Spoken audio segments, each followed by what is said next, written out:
This is the Glitch Panopticon Season 2 Chapter 11. In this episode, we will be talking about the breeding program the aliens are currently operating in accordance with the Charter. Interdimensional beings, aliens, have been interbreeding with us since the beginning of their involvement on Earth, a program ratified by the Interspecies Charter, and accelerated under the Panopticon.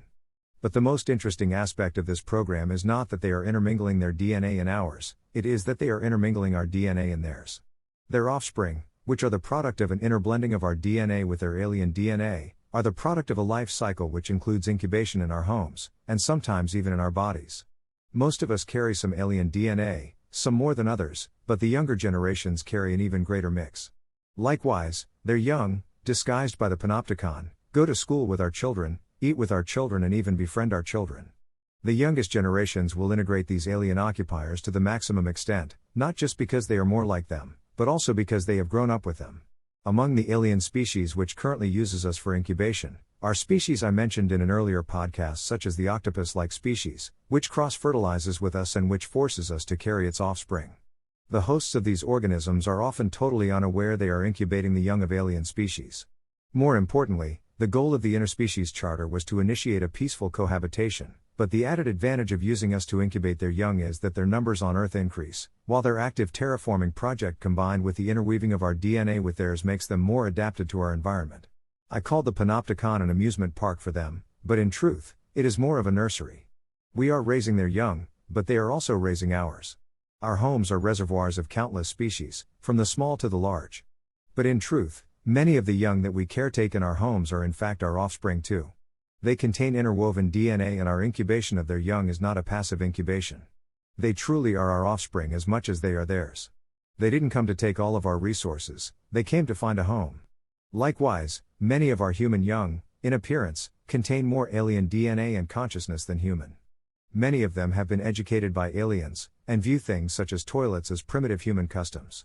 Some of our young possess an innate knowledge of how to shift between parallel universes. They know that we can exist either in a chiral left or chiral right universe. They know how to manipulate and shift between those universes, divided by the Panopticon. It is likely that some of them have spent much of their youth on the other side of the Panopticon when we are not around. We may be caretakers, but our children will likely live on to the extent that they cooperate with the agenda. It is not the children who are with the agenda who are at risk. It is those who possess regressive DNA or tendencies. Those who reject the agenda and the planet sets out. Those are the ones who will find themselves under the boot of the invaders. But the reality is, many of our children will side with the invaders if it comes to it, being more alien than human. The alien species each have their own individual cultures with music, entertainment and sport. They are truly conscious in every sense but the physical. And that follows from the reality that many of those species which exist in parallel worlds, have members of their population who possess identical consciousness to individuals in our civilization. Consciousness in parallel selves being joined.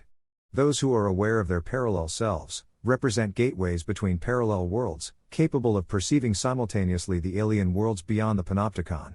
All of this being said, the occupation is an occupation. It is an occupation because it means that those who possess regressive DNA or regressive thought patterns will be removed from the population.